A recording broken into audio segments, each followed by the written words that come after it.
En fait, toi et moi, on est pareils, Rainer. Vous avez votre lot d'ordures, bien sûr, mais aussi de gens bien.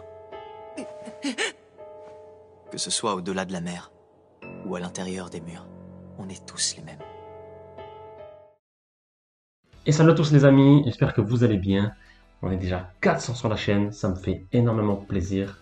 Aujourd'hui les amis, nous allons parler de Eren Yeager de SNK, mon manga préféré. Vous allez me dire que Eren c'est pas un méchant, mais pour ceux qui savent, à la fin, il part un peu en cacahuète dans sa tête. Donc les amis, restez jusqu'à la fin, on se retrouve tout de suite après ça.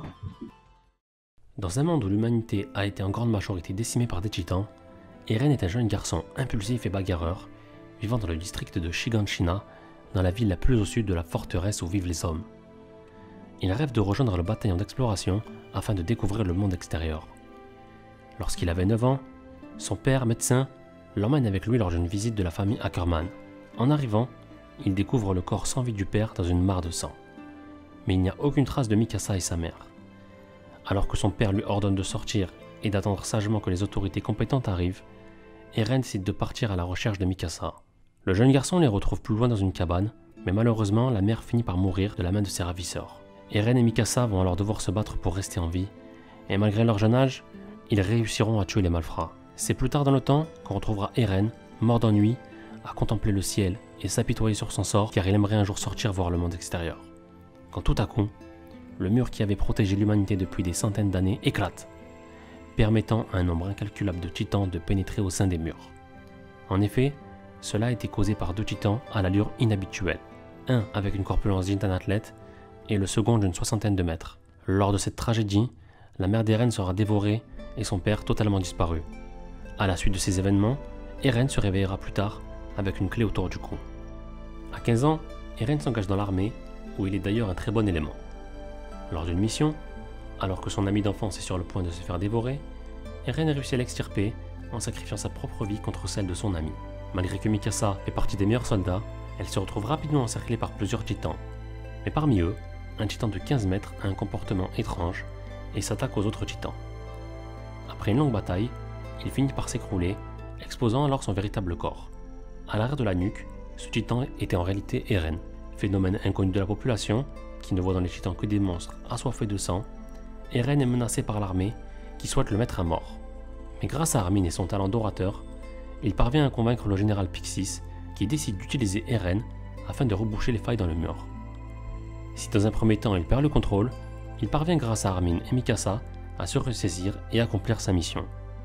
Si l'armée ne lui fait pas confiance au début en raison de son incapacité à contrôler son titan, Eren obtient quand même une place au sein de l'escouade d'opérations spéciales, une branche du bataillon d'exploration sous les ordres de Levi, le membre le plus fort. En effet, la plupart des hauts dirigeants de l'armée avaient peur du titan d'Eren, mais Levi était alors intervenu pour arrêter de façon brutale Eren afin de prouver qu'il peut contrôler la situation en cas de besoin.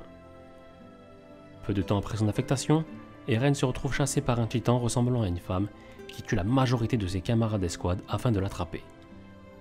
En effet, elle est attirée uniquement par lui et personne d'autre. Avec l'aide de Levi et de Mikasa, Eren est sauvé du titan féminin qui se trouve être Annie Leonhardt, militaire ayant fait ses classes avec Eren et ses amis. Bien qu'Eren ait vaincu Annie avec l'aide de ses coéquipiers, ils sont incapables d'obtenir des réponses car elle se protège immédiatement dans un cocon incassable généré par son pouvoir. Après ces événements, Eren se fait kidnapper par Rainer et Bertholdt, qui sont en vérité les titans responsables de l'attaque de Shiganshina, et Eren se retrouve en face du titan qui a dévoré sa mère. Il développe alors une capacité sans le savoir, qui lui permet de contrôler mentalement les autres titans. Il leur ordonne alors de le dévorer, mais également d'attaquer Rainer et Bertholdt, ce qui les oblige à fuir. Après avoir été secouru, Eren comprend que sa capacité à se transformer en titan lui vient de son père, qui lui a transmis son propre pouvoir. Il hérite ainsi du pouvoir que Grisha avait lui-même obtenu en tuant la demi-sœur d'Historia, Frida Reis. Plus tard, il est kidnappé par les forces spéciales et amené dans une grotte afin d'être ingéré de force par Historia, qui se révèle être la fille bâtarde du roi légitime afin de devenir titan originel. En effet, pour maîtriser son pouvoir, il faut être de sang royal, ou en contact avec quelqu'un qui en est. Mais Historia refuse et libère Eren. Le père d'Historia décide alors de se transformer en titan lui-même et ingérer un sérum prévu à cet effet. il va se transformer en un gigantesque titan d'une centaine de mètres et la grotte va s'effondrer. Mais inconsciemment, Eren va réussir, grâce à son pouvoir de durcissement, à se protéger et s'en sortir indemne. Le bataillon d'exploration, quant à lui, grâce à son courage et son génie, parviendra à tuer le gigantesque titan. Ce pouvoir est une occasion unique pour fermer le mur du village d'Eren grâce à sa nouvelle faculté. Mais également une occasion de découvrir un secret caché dans la cave d'Eren et utiliser la fameuse clé afin de découvrir un immense secret sur l'humanité et les titans. Une fois arrivé, il tombe dans une embuscade de Reiner, Bertholdt et Sig, tous trois ayant le pouvoir de se transformer en titan. Alors que tout le monde a une mission et un rôle bien établi, Eren doit se charger de retenir Reiner, le titan cuirassé, afin qu'une escouade s'occupe de le mettre hors d'état de nuire. Le plan semble se dérouler normalement, mais au moment où Reiner se retrouve à découvert, le bestial catapulte un tonneau et révèle le colossal. Reiner est neutralisé à temps, mais le colossal pose beaucoup plus de problèmes. Armin met un plan avec Eren afin de le tuer, mais malgré qu'il réussisse à l'extraire de son titan, Armin est entre la vie et la mort. Levi les rejoint après avoir été à un cheveu de tuer le bestial, mais se retrouve avec le major Erwin, lui aussi entre la vie et la mort. Après un débat tendu dans le groupe, ils choisiront de sauver Armin et le faire hôte du titan colossal en dévorant Bertholdt, car il n'avait qu'un seul sérum de transformation.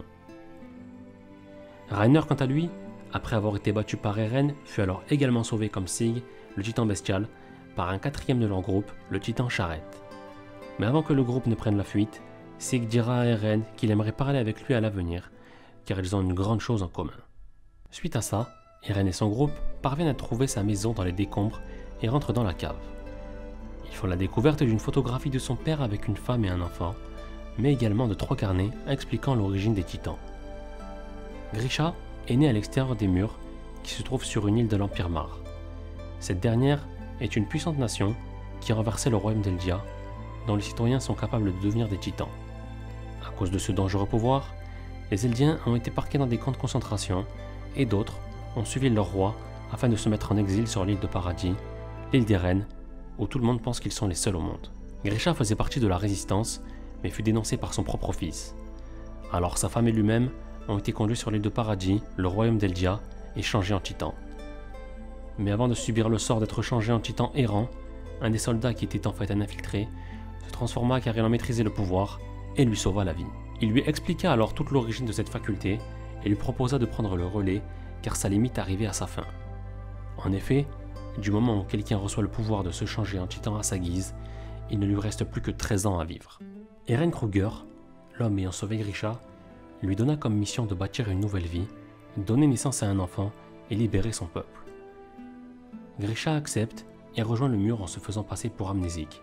Il se rend utile en exerçant son métier de médecin alors que l'île traverse une épidémie. Il va ensuite se marier à une femme qui donnera naissance à Eren.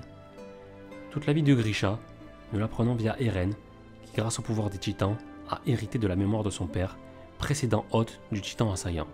Dans l'année qui suivit, grâce à toutes leurs nouvelles connaissances, le bataillon d'exploration a réussi à faire le grand ménage et éradiquer la majeure partie des titans au-delà des murs, et enfin atteindre la côte de leur île.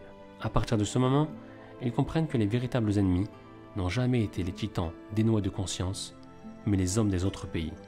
4 ans plus tard, Eren s'infiltre sur l'île des Mars. Il s'arrache la jambe et se crève l'œil afin de se faire passer pour un soldat estropié pour lever tout soupçon autour de lui. Puis, il sympathise avec un jeune garçon vivant dans les camps de concentration qui est candidat pour devenir l'hôte d'un titan. Il se sert de lui en faisant poster du courrier afin de communiquer avec ses compagnons de l'île de Paradis. Dans une opération coup de poing, Eren et ses amis vont semer la pagaille en faisant un massacre sur leur île afin de leur déclarer la guerre et leur faire subir le même sort qu'ils ont eu. Au cours de l'opération, il obtiendra le pouvoir du titan marteau en dévorant son hôte lors d'un combat. Il retournera ensuite à Paradis avec le bataillon d'exploration. Lorsqu'il était infiltré, il a fait la connaissance de Sig, l'hôte du titan bestial, qui se révèle être en vérité le premier fils de son père Grisha. Depuis le début, Sig avait un seul but en tête, celui de libérer son peuple, but partagé maintenant avec son frère. Étant donné qu'Eren est l'hôte du titan originel et Sig de sang royal, les deux frères vont pouvoir déclencher l'atout majeur de l'île de Paradis, le grand terrassement. On apprend lors de l'histoire que les murs de l'île sont en fait créés à partir de milliers de titans colossaux, et grâce au pouvoir du titan originel, leur ordonner de marcher sur le monde et le piétiner. Eren aime tellement ses amis que son amour va le conduire à la haine du monde et il est prêt à tuer toute l'humanité afin de sauver sa race et ainsi son peuple. Mais ses amis sont contre cette idée et vont se liguer contre lui afin de sauver l'humanité. Après qu'Eren ait complètement perdu la boule, Mikasa parviendra au cours d'une bataille contre lui à entrer à l'intérieur de son titan et de tuer la créature originelle, transformant ce peuple en titan. Eren est un personnage passionnant et intrigant. Au cours de l'œuvre, l'évolution du personnage est vraiment intéressante. On le rencontre au début comme un enfant innocent, effondré par la mort et la disparition de ses parents, puis comme un jeune adolescent qui va se servir de ça comme un but afin de venger ses parents. Mais par la suite, son but va totalement changer sa personne. En effet, son but va le rendre de plus en plus sombre, quitte à massacrer femmes, enfants, afin de se venger. Ce qui est paradoxal dans SNK, c'est que la chose qui va le changer en méchant, c'est l'amour. L'amour qu'il porte à ses camarades et à ses frères d'armes.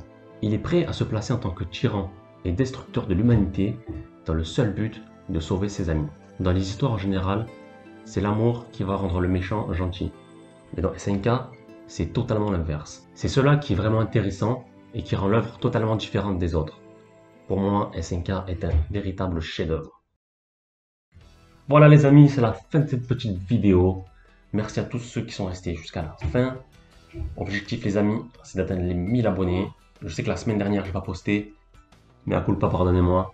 Mais là, on est d'attaque, on revient dans le game. Donc, pour me soutenir, c'est très simple les amis. Vous mettez un petit like, un petit commentaire, vous partagez aussi si vous le souhaitez. Et on se retrouve très bientôt. Au fait, dites-moi en commentaire de qui vous voulez que je parle prochainement. Bisous.